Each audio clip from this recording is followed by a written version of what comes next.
Well, thank you for coming out here. Thank you for having me. All right. I'm going to apologize in advance. A bit of a cold, so I've got some sultry Catherine Turner sounds coming. So hopefully that'll make you guys all have a little fun. The tub with the icing. Yeah. Just make the evening more scintillating. That's right. That's right. I did it all for you guys. Got that cold. All right. Well, let's get this started. What do you do, and why does it matter? What do I do? So can I ask how many of you were there last night at the dinner? Was everyone there? Perfect. So I don't even have to tell you what I do because you heard it all yesterday. So I am the CEO of Soul Pancake. And as Rain mentioned last night, Soul Pancake is a media company. And what we do is we create content that is meant to uplift and entertain while also providing some level of meaning to the people who consume it. And we always say that if you watch a piece of our content, you watch a video that we make on YouTube or on television, and if at the end of it you say, oh my God, that made me think about something or that made me feel something, then we've done our job. Because at the end of the day, content has to be entertaining. For people to enjoy it, for people to consume it, for people to share it, it has to be entertaining first and foremost.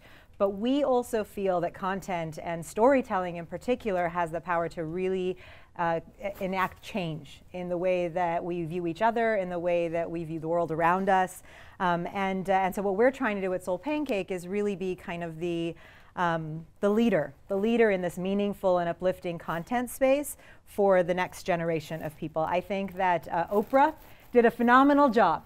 And I think that what it has created is that especially for the under 40 crowd, there is a lack of meaningful and uplifting content, and they are craving it. We see this every single day. And I think that the reason that what we are doing matters, and you know, we've had success in whatever small capacity we have. I'm always surprised when people come up and say, oh my God, I love Soul Pancakes. I'm like, you've heard of it? But we have about 1.5 million subscribers on YouTube. We've got a very kind of thriving television business and a brand business. We work with a lot of brands helping them with their digital storytelling and so on and so forth. 750 million video views across all of our videos online. So we've had some success in what we're trying to do. But I think what is really interesting about what we do and why it matters, why I think it matters, is that I think we're trying to spread joy. And I think that's a really underrated emotion. In this day and age, I think that there's a lot of negativity. You see it online, you hear it in the news, and there's a lot of companies that are trying to help enact change by highlighting those negative things. How many of you are familiar with Vice? Vice Media. So Vice Media is an online digital media content creation agency. They now have an audience that is about 12 times the size of CNN. And they are huge, massive. And they are creating content that is news content that is trying to expose the realities of what goes on around the world in a way that is younger and edgier and all of those things, again, appealing to the millennial. And what I think they're trying to do is fantastic. They're trying to enact change by highlighting all the things that are happening around the world that are negative. And I think what we're trying to do is the same thing. We're trying to enact change.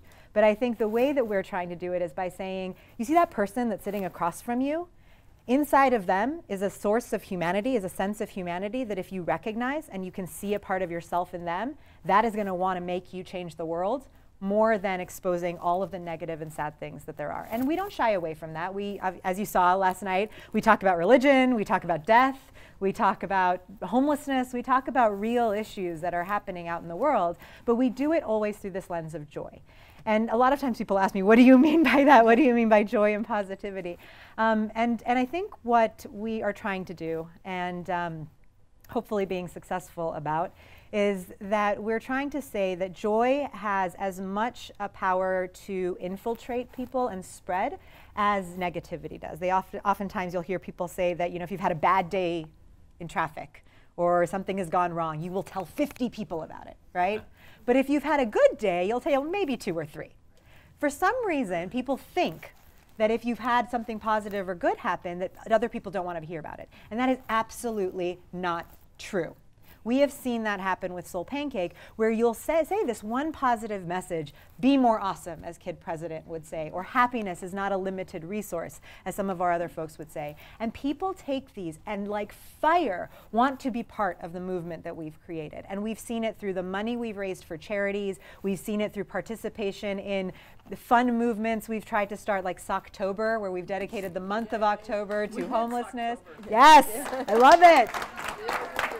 I love it, and I see it also in people that come up to me. Even last night, I was here at the dinner, and I had 4 different people come up to me. One came up to me, he was a young man, he teaches 3rd grade, and he came up to me and said, I show Kid President class videos in my classroom, and we use those as a source for lesson planning, and I just wanted to say thank you for making these videos. Another woman came up to me and said, I work in hospice care, and I show My Last Days videos to our incoming students, and it shows them that you don't have to kind of relegate yourself to, well, I'm just counting down the days till I die. You can actually have an enriched life, even in those last days. Another woman who actually was in from out of town, she came and said that she teaches, she works with young women who have eating disorders. And she shows them a video in a series that we do called That's What She Said, which is a group of women around a table having real conversations about kind of the gender issues of our day that are facing women. And the very first episode is one called Beauty and Body Image. And they talk about what it was like growing up when a boy tells you when you're 10 years old, I'm not going to touch you because you're not pretty enough to touch, and the impact that that can have on a young woman's esteem. And she says, I show this video in these groups that I teach about eating disorders, and these women will just cry and will start saying, oh my gosh, I felt that way my whole life and no one's ever articulated it like this. And so when I hear those kinds of stories, I'm like, I'm onto something. We are onto something at Soul Pancake. Joy is powerful. Positivity can spread, and it can change the way we view the world around us and the kinds of actions and behavior we want to take. And for me, that's why we do it. That's why it matters. Okay, so now that we know what you do Yes. and why it matters, Yes. you and I are... We're done? No, Okay. no. Okay. Don't get off that easily. We are bound by the sisterhood of the 562 area code. Yes. So please tell That is us true. how a girl from Lakewood, California came to be, at such a young age, the CEO of a production company. Yeah, that's a fun story. So my background is actually in journalism. That's what I studied. I majored in journalism, and I went on and worked at Tell them where. At USC, Annenberg School. I had a double major in journalism and business administration, a minor in comparative religion, and I had an internship and a part-time job. So basically overachiever, like right here. So I went to USC, studied journalism, and then went on to work in the magazine world. I was an editor for a long time, worked my way up, ended up running 3-4 magazines on the East Coast, all in the kind of housing and home design industries. And one day I am sitting in traffic, actually, in DC, headed towards DuPont Circle, which, if any of you are familiar with DC, is always a traffic nightmare. And I'm listening to NPR, and I hear this interview with Rainn Wilson, and he's talking about this website he wants to launch that's going to be launching soon called Soul Pancake, and it's all about making spirituality and religion cool again. Now, 7 years before that, I was in grad school, and I had written my whole thesis statement about this idea that media doesn't cover spirituality and religion in a way that makes it entertaining or interesting to talk about. So I'm listening to Rainn Wilson talk about this, and I think, oh my God, he stole my idea. My grad school idea from 7 years ago that is sitting somewhere in my parents' garage. He somehow found it, and he is now doing this, and I was livid. I was so mad. So I'm listening to this NPR thing, and I'm thinking, you know, of course, the celebrity who has access to everything, of course he's going to launch this thing. Now, interestingly enough, a couple weeks later, my family was going on a what is called a pilgrimage. So I'm a Baha'i, as Rainn is, and you heard a little bit about what that is last night, but essentially the holy place of the Baha'i faith is in Israel. And so my mom had decided that our family and her sister's family, 15 of us, all had to go on pilgrimage together. And I, at the time, was not in the best headspace. So I was like, Mom, I don't want to go on this pilgrimage. I don't want to go. I don't really feel like it right now. I'm so busy. There's all these things going on. But Mom said, no, we have to. And of course, when Mom tells you you're going to do something, you pretty much always end up doing it. So we went on this pilgrimage. And as we went into all of these holy places, my whole family is praying and, you know, being very devout. And the whole time I'm sitting there going, that Rainn Wilson. That Rainn Wilson has taken my idea and he is going to do it.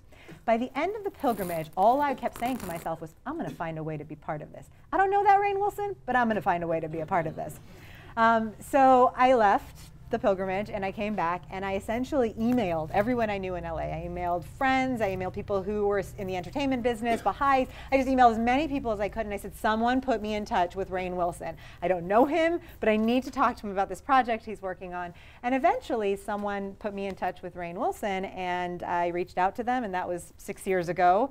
And I kind of joined Soul Pancake, and that was that. But it did teach me that God is listening. Whether I am intending for him to or not, he is. So that was kind of how I became a part of Soul Pancake. And you are one of 17 children, I believe, right? I'm the oldest of 4. I'm the oldest right, of 4 girls. Right. My dad is very outnumbered, and he does not have control of the remote control. It makes him very unhappy. And aren't there 2 other children in the house? There are 2 little dogs. Yes, that are almost like children. Okay. My mom basically treats the boy like her long-lost son. So, okay. Yeah. The first interaction I had with Shabnam was a video clip she sent me of her sisters, one of whom is sitting right there, holding up their dogs, reenacting the opening sequence from The Lion King. Yes. And I said, Circle of Life. And it was a bit similar, and I said, I need to find this person because I need her for the gathering. And so I said, I just started sending out emails to anyone I could find to reach out to you. So yeah, worked out.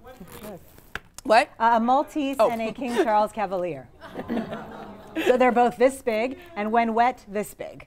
So, yeah. All right. So now you did speak about religion a moment ago and going on a pilgrimage. Yes. So follow-up question, what is sacred to you? What is sacred to me? So when you told me that you were going to ask me about kind of what's sacred to me, I was having a hard time with this question because I know that, and I officially looked up the definition of sacred.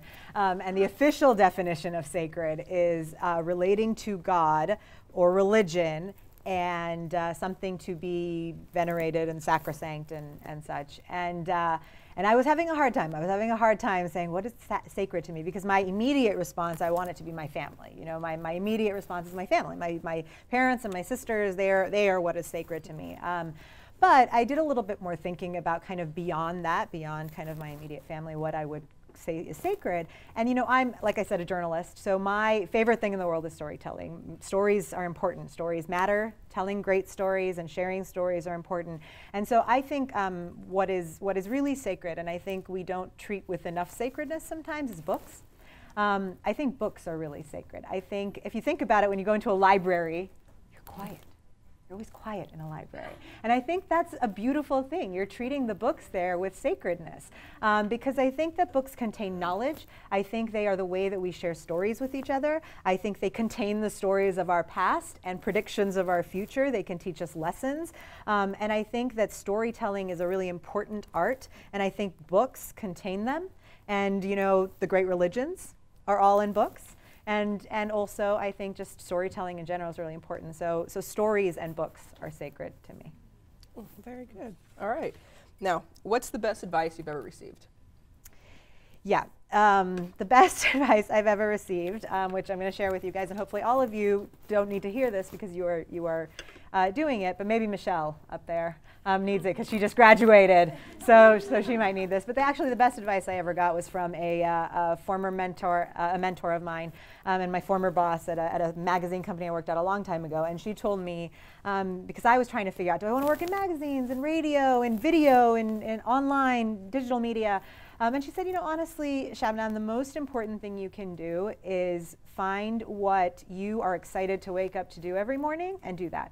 Because the reality is, other than sleeping, working is going to be what you spend the vast majority of your time on. So if you don't wake up in the morning excited to do what you're going to do, it's not worth it. So Michelle, wake up in the morning, excited, and then you know you're on to something. So that was the best advice I've ever received, because to this day, I wake up every day excited to go to Soul Pancake. So the counterpoint to that, what's the worst advice you've ever gotten? Yeah, that's an easy one. The worst advice I ever got was to get bangs. Terrible advice. It's a true fact. I was 12, 13, a true fact as opposed to a false fact, guys. I studied journalism. I was 12, 13 years old, and all my friends, you may not tell it because of all the product in my hair right now, but I actually have very large and frizzy hair. I look a little bit like Simba from The Lion King. This is true. My sister is nodding. They find me in a mall when I don't do my hair by the size of my hair. So I was 12, 13 years old, and all of my friends had fine, lovely fine hair and had bangs. This was in the 80s, and they had bangs, and I wanted bangs. And my mom told me, Shabnam, don't get bangs. That's not a good, I don't think you should get bangs. That's not a, no, keep your hair long, it's pretty. And you know, when I was younger, my hair was super curly as well and thick, but I was insistent. Mom, I want bangs, take me, I want bangs. So we go to the hairdresser, and of course the hairdresser does what I ask and gives me bangs, and my big, thick, curly, frizzy hair poofed up right here, like a poodle. I really did look like a poodle. I have pictures to prove this, though I tried to avoid pictures until it grew out. But yeah, my hair poofed up into a big poodle bun, and I proceeded to cry for the next week about the bangs on my face. And basically what I learned is that what you want is sometimes not always what's best for you, and also listen to mom. Is basically what I learned from that. I feel like that should be, like, if you were to map that out, that should be the music video for the Rolling Stones. You can't always get what you want. Yeah, seriously. Like don't get bangs. Like this face, apparently, bangs, and that hair. Just keep it long, people. All right, now we have a slightly more serious question, probably not regarding bangs. Yes. When did an ethical decision cost you the most? Yeah, so ethics. Ethics is an interesting one. I also did some dictionary looking up for that one. But ethics, I'm going to give you two answers for this one. So the first one I'll tell you is one related to Soul Pancake. So Soul Pancake, again, like I said, we work with brands a lot of times. So a lot of brands will come to us and say, you know, Coca-Cola, for example, we're working with them right now around happiness. Their campaign is around happiness, and so we've worked with them on the digital side to create some content. CLU President is making a video about how to make things happy in partnership with Coca-Cola. We'll do a lot of work with brands in this space. Now, we also, however, have to sometimes say no to these brands. We are not a big company. There are a lot of production companies in Hollywood, a lot of them much, much, much bigger and much more mainstream that you've heard of than we are. So it is hard sometimes to say no to revenue. But we have, so I'll give you a couple examples that I hope stay confidentially in this room because I have nothing to say badly about these brands, but they just weren't right for us to work with. But for example, McDonald's came to us, said they wanted to do something with Robbie, with CLU President. They wanted to do something around their Happy Meals. And you know, we had a lot of conversations about this because we had a hard time having a 10-year-old black boy from the South selling Happy Meals. We've got an obesity epidemic in this country, and so we had a problem with that. And we had to go back to them and say, we just can't do this. We just can't. We cannot accept, you know, working with you guys. We just can't do this. And they actually came back to us and were like, we hear you. We don't want you to do something that is against what you guys are for. So we actually ended up doing a project with them that was in support of their Ronald McDonald House initiative. We do a lot of work, as you guys know, in the cancer and the kind of hospice life care space. And so we did something for their Ronald McDonald space, which actually was a really good fit and a natural fit for us to do that. And then the other one that we did was actually Heineken. So a lot of our audience is actually under 21. 25% of our audience is 14 to 17-year-old girls. And so online. And so when Heineken came to us, they just wanted to sponsor a series that we were already doing. And we had to say no. We said, you know what, as much as we understand that, you know, alcohol is great and people enjoy their wine and their beer with their meals, and it is legal to drink in this country, and our staff drinks, you know, those things are all true, but 25% of my audience is 14 to 17-year-old girls, and I don't want to have that in front of them. And so that was another one where it was a very big project and a lot of money, and we said no to it because of that. So that's in the Soul Pancake space. And then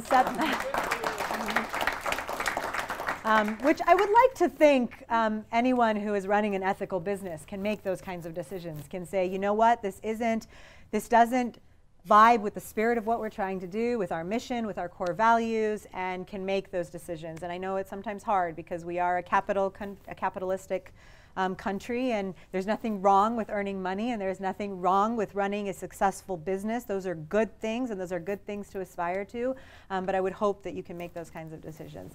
And then the other story I'll just tell you, just because I think You know, I think it's one that still to this day sticks with me.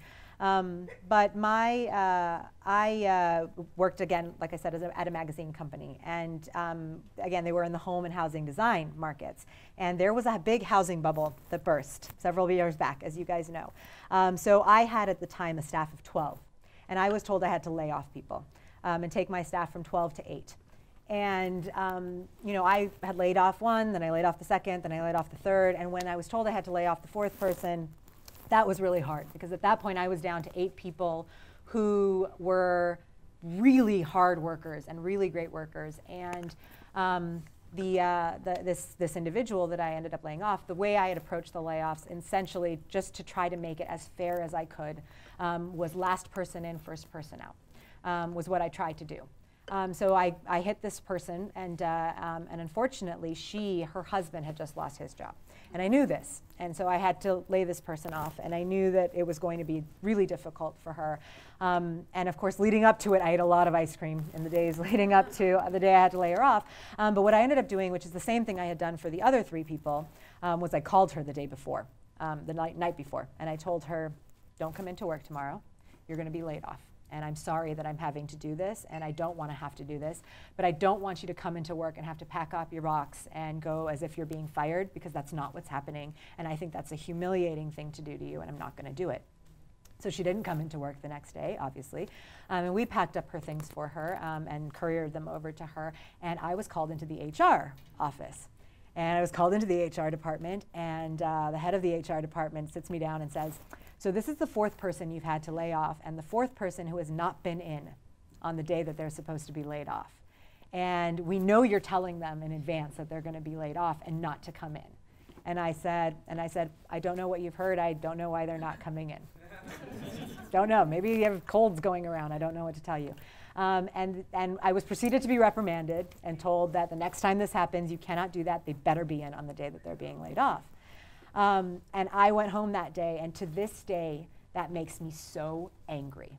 I cannot tell you how angry I get when I think about that, because I think, I can't believe I worked for a company that so little valued the human beings that were working for them, that I was reprimanded for trying to save them some grace in the light of a very difficult situation.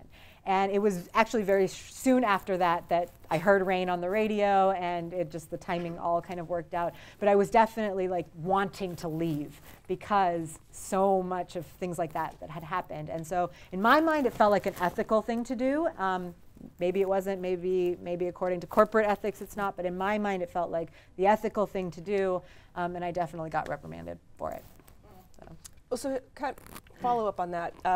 This term, students are starting the dialogue course. Mm-hmm. So can you walk us through the headspace that you're in before you have to tell someone you no longer are employed? Yeah, well, it's not a good headspace. I mean, no one ever wants to be the bearer of bad news.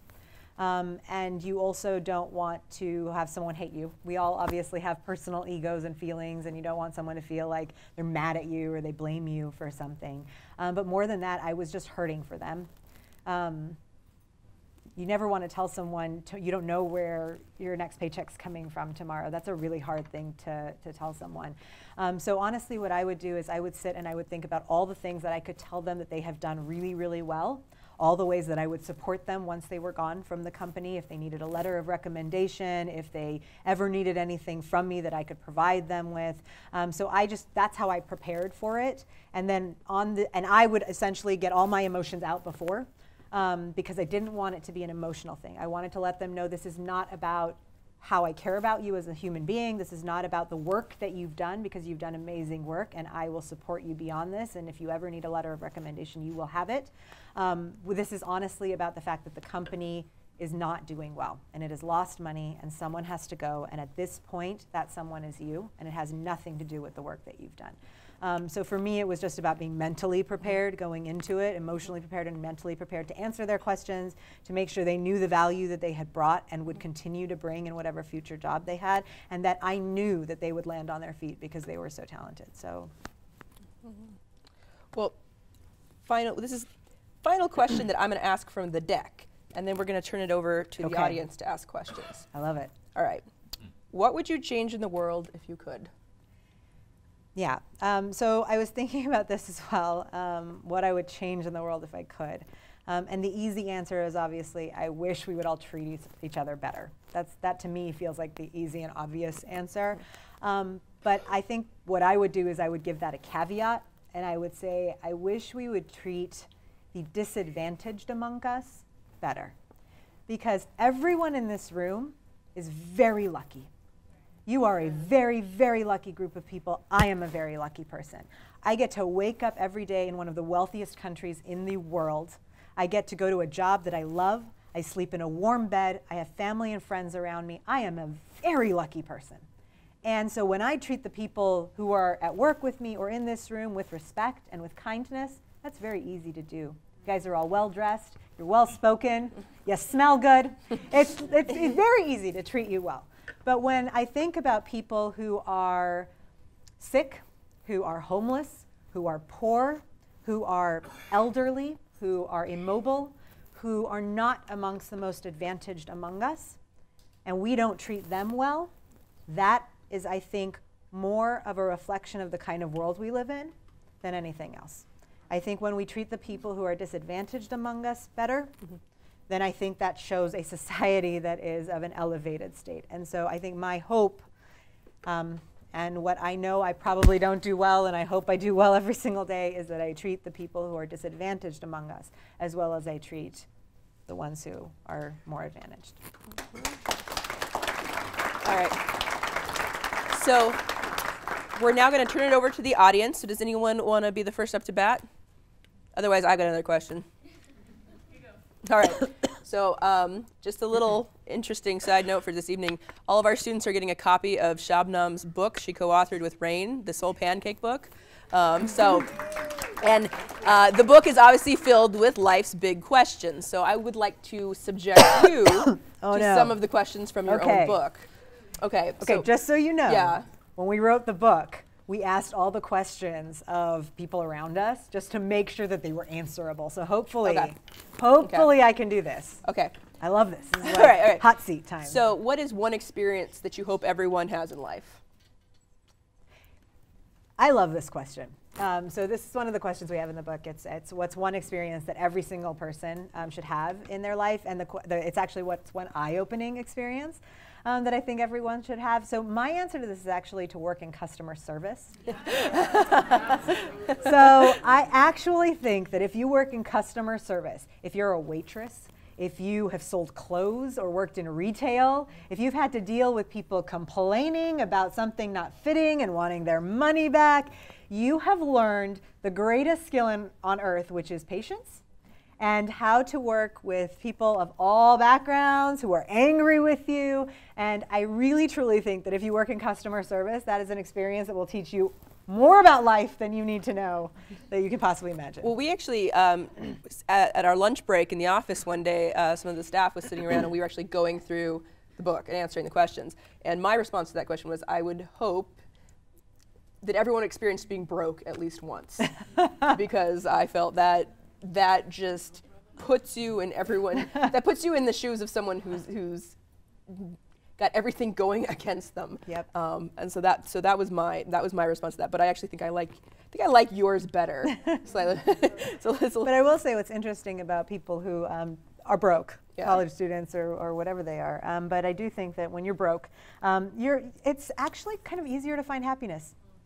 And I've read so much about, there's a small country, Bhutan, yes, that is often named as the happiest country in the world. And they have a poverty, their average income is at our poverty level.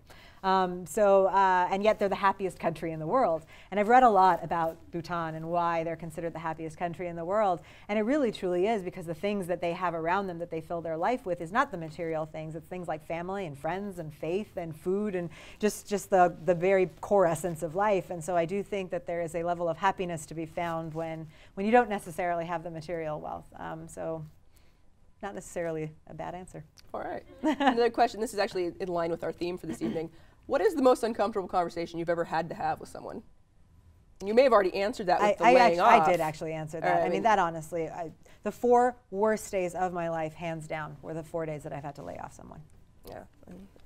Oh, I'm sorry. Cynthia. Yes. So what's the Oh, future for sorry. I think we pointed sorry. at different people. Oh, I'm sorry. I'll let you point at the people who answer the questions. Okay. So Liz, do you want to go, and then we'll go to Cynthia next. So what's the future hold for you? What kinds of production stories are you putting together? Sure. So I'll talk a little bit about kind of what we're working on right now at Soul Pancake. So Soul Pancake, like I said, we've got our digital space that we're working on. We're working on our television space and our branded content. We have a big campaign coming out with Coca-Cola in the next couple of weeks around happiness, leading into the Super Bowl, actually, which is great for us. On the television side, we've got a couple of shows that are in production. We've got a 2nd season of the Kid President television show that's going to be coming. We have a series that we're doing around crowdfunding, about businesses who get crowdfunded, like on Kickstarter or Indiegogo, and what happens after you get funded, after you have that moment of, I just got all this money, what am I going to do? So we're doing a series around that and around how people who necessarily don't come from huge business backgrounds but just started something online, what they do when they're launching those businesses. And we've got another series that we're actually in development on as well, that is a scripted comedy around, with a series we actually launched on YouTube called Impress Me. It's around a couple of impressionist guys who decide they want to, they're real life celebrity impressionists who decide they want to quit doing impressions and pursue their dream of dramatic acting. And it's really about pursuing your dreams. And it's just a scripted comedy about what it means to pursue that thing that you really want to do. And if you're really good at something, does that mean that that's what you should do, or should you pursue that dream? And so we're pursuing content in larger spaces than just YouTube. We'll still continue to create content on YouTube, but we're also expanding our digital platforms, doing a lot more things on new media content platforms like Snapchat and Instagram, and we're also going to be expanding on some of these new subscription services that are coming out in the digital space. Cynthia, I think you were up next. Sorry. Thank you for having me. This is lovely. So my question is, as a young woman leader, if you have any stories of your experience or challenges that you face as a woman in a world where leadership is not necessarily paid for women yet, and if you have any advice for women leaders who might be present in this show. Yeah, I can talk about that. I actually think what's harder is my name. Guys, look at my name. I don't know what my mom was thinking with all those consonants next to each other. Do you want to just pronounce it properly for everybody one more time? Guys, Shabnam Mogharabi. I mean, that alone is a barrier. I've had a lot of interesting pronunciations of my name, so I actually think my name is sometimes more difficult than being a woman. But I will say this about being a woman, especially in Hollywood and in entertainment in particular. There are very few women CEOs and heads of companies in Hollywood. But I think we're seeing a shift towards more women in leadership roles, and I think the reason for that is actually because the qualities we're now talking about in business that are important, things like compassion, things like dialogue, things like social conscientiousness, things like friendliness and collaboration. These are actually all traditionally very feminine topics. If you think about kind of more male attributes, you're thinking about assertiveness and authoritativeness, and these are more kind of male attributes that you talk about. And the dialogue now around business is actually more around these kind of feminine attributes. And that speaks to the need for more women to be in positions of leadership. And I also think it speaks to the rise in more women moving to positions of leadership. So I think my advice for women who are looking to be in more of a leadership, and especially in the executive suite, is to embrace those qualities that make us women. I think that they are needed, and I think that that's the direction that a lot of business is moving in. And I think that we oftentimes will resort to, and I know I've done it myself in the past, where I resort to wearing the suit and being very assertive and authoritative, and this is what we're going to do, and this is how we're going to do it, and not really having that collaborative spirit. And in the last few years, I've moved much more towards that, and I think that is actually a really great thing. And I think that I would just say embrace those feminine attributes that you have, because they are very much needed right now in the business world, and it's a good thing. Please. So hi. Hi. I'm Diane Johnson. And I guess I'm a guest. I'm not a faculty person, I'm not a student. Me and you both. Yeah. And so my heart is beating fast, so I'm going to ask this question. You know, uncomfortable conversations. And what's striking to me, and first let me say, it's been a real delight and a privilege to be here from yesterday all the way through today. And yet I'm so struck with the fact that race and class has not explicitly been talked about. Explicitly. It's been implicitly but not explicitly. So I want to ask you a question. In your being a leader in an industry that creates culture, what's your most profound learning, one of your most profound learnings about either race or class? That's a tough question. Yes, it is. So those are one of those what we call taboo topics that people don't want to talk about. So Soul Pancake, the whole reason we started it was because we wanted to get people having conversations around these taboo topics, but to have it in a way that doesn't make people want to leave the room. And this is, I think, the hard part for us to kind of get to. And this is, I think, what I've learned, honestly, at Soul Pancake. And the reason I said that we always try to make our content entertaining first. Because there's another company out there, I'm sure you guys are familiar with, Participant Media. They're a phenomenal company. They created Waiting for Superman, the Al Gore environmental documentary, Lincoln, The Help. They do a lot of socially conscientious films. They're a fantastic company. Now they have a website called takepart.com. And this website has had nowhere near the success that Soul Pancake has had, even though we were kind of born at the same time and have kind of underlying the same missions. And if you ask me why, I would say it's because Take Part, what they try to do is they say, do you care about race? Sign up here to join this movement. Or here is a really frank conversation about class issues. Sign up here to become part of this. And they have not gotten the response that they've wanted. Now here's Soul Pancake. We have Kid President dancing. And we have dialogues with women around a table that's like covered in flowers, and it's funny, and it's heartwarming, but it's also about gender inequality. But what it is, first and foremost, is entertaining. And I think the reason that race and class are not topics that we talk about, and the reason that it hasn't quite gotten there yet, is because it was such a hard struggle to get to where we are now, that now people don't want to be told, you have to be part of this and care about this. People want to be moved first in the heart, and then they want to take action.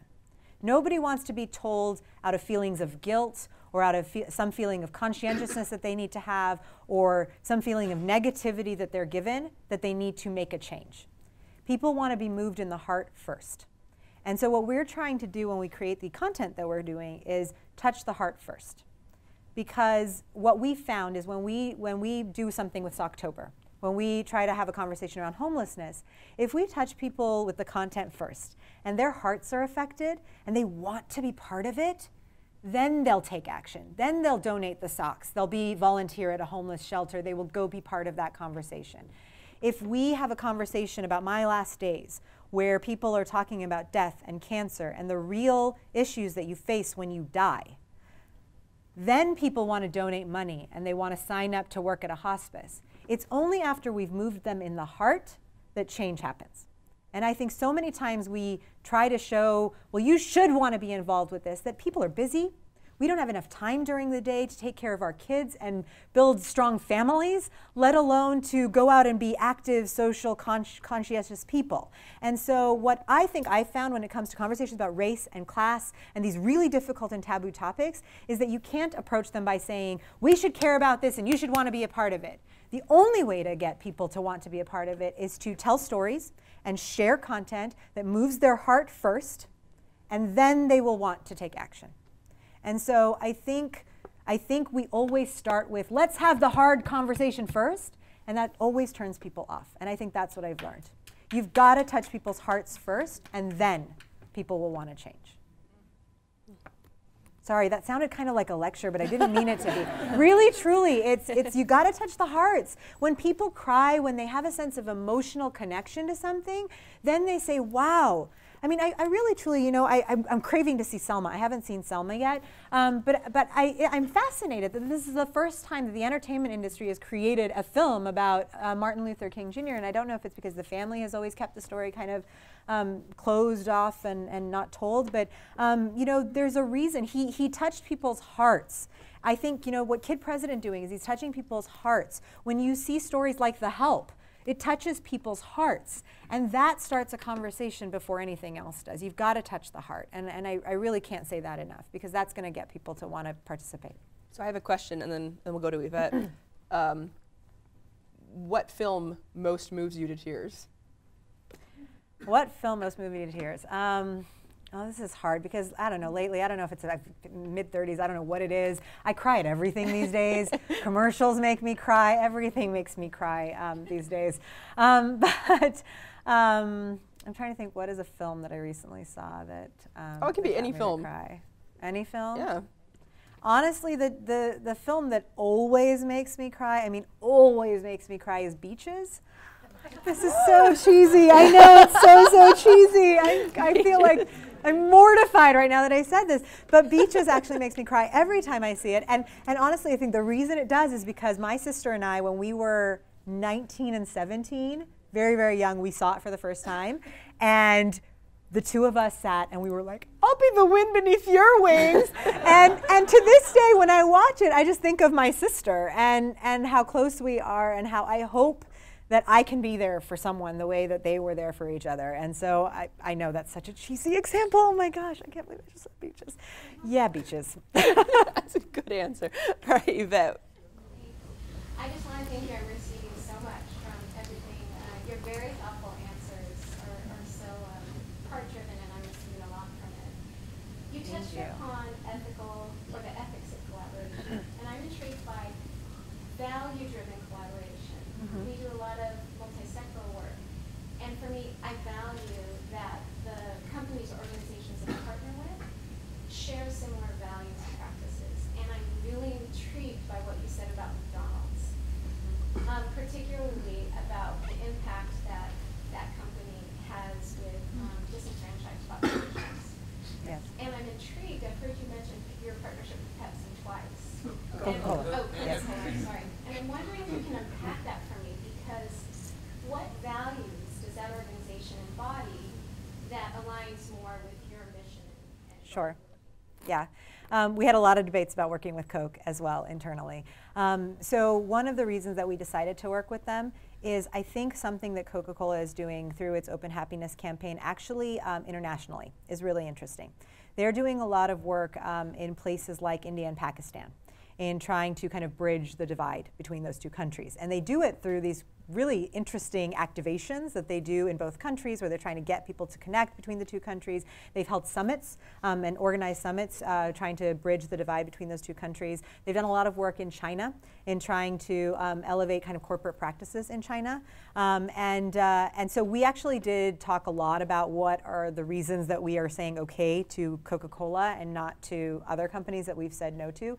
And really, truly, it was that. Because they wanted, what they wanted to do is have us get people who are trying to make the internet a more positive place, encourage their audiences to combat essentially the bullying and the negative dialogue that happens on Facebook and Twitter, especially amongst younger audiences.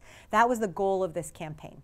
So it wasn't about the soft drinks, it wasn't about selling products, it was really about them trying to change the dialogue around Twitter and Facebook to be a more positive one.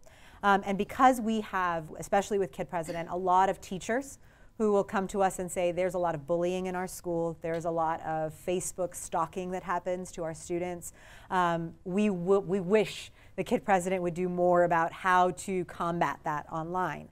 This was a really natural way for us to do that, to have Kid President talk about ways to have internet conversations be more positive that ties in with a brand that is trying to do the same thing. Now, yes, if they wanted us to have Robbie drinking a Coke, we probably would have said no. But because this campaign in particular was around values that aligned with what we were trying to do with him, we were more comfortable with it. So for a lot of times for us, it's what is the campaign that they're trying to do?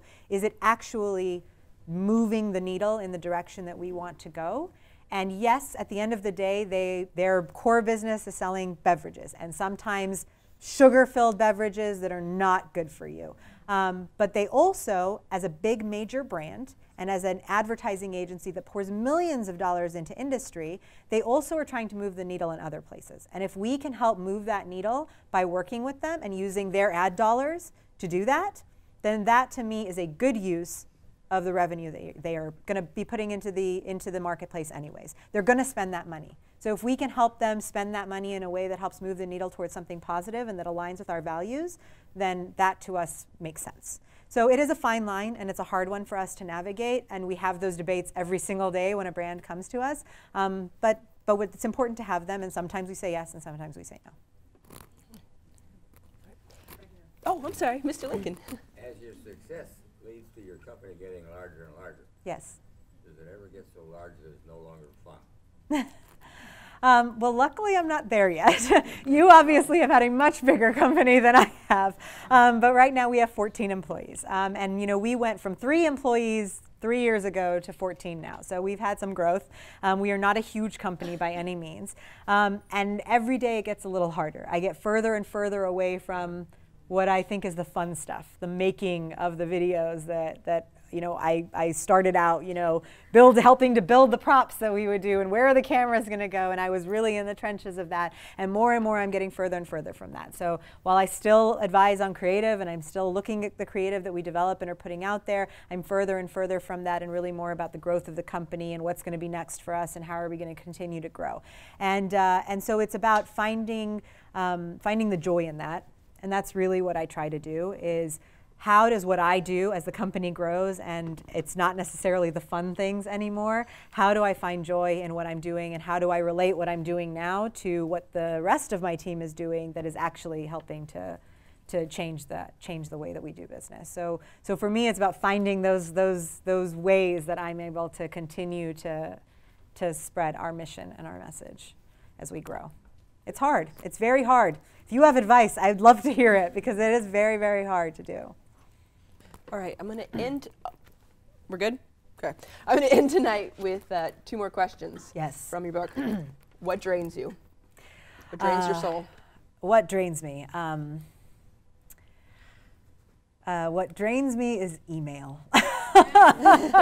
Honestly, I swear one of the most stress-triggering things in my life is on my iPhone, that little red circle that pops up with 162 unread emails. That thing just drains me. So honestly, the intense amount of email that I get drains me, which is why I try to limit my emailing to early morning and evening. Email drains me. All right. Then, what recharges your soul? What recharges my soul is honestly time with my sisters. Really, truly. My sisters and I have, again, 3 younger sisters, and once a year, the 4 of us try to take a sisters vacation together. This last one, we went to Hawaii. I managed to go cliff jumping and break my face. I did, 2.5 days into our 7-day vacation. I jumped off a cliff and kneed myself. Yeah, I'm never jumping off a cliff again. But I broke my nose, I gashed my eye open, I burst every capillary in my upper lip. It was a situation, 2.5 days in. And the doctor proceeded to tell me you cannot go in the sun or the water. And I'm in Hawaii. Yeah, but I had a great time. I did. I had a great time that week, and it's because just being with my sisters and getting away is just recharging for me. We laugh, we have fun, and they are my best friends. And so really, truly, just that's what recharges me. Thank you. Well, we all give her a round of applause. Thank you so much. Thank you. Thank you guys for humoring me, for talking a lot.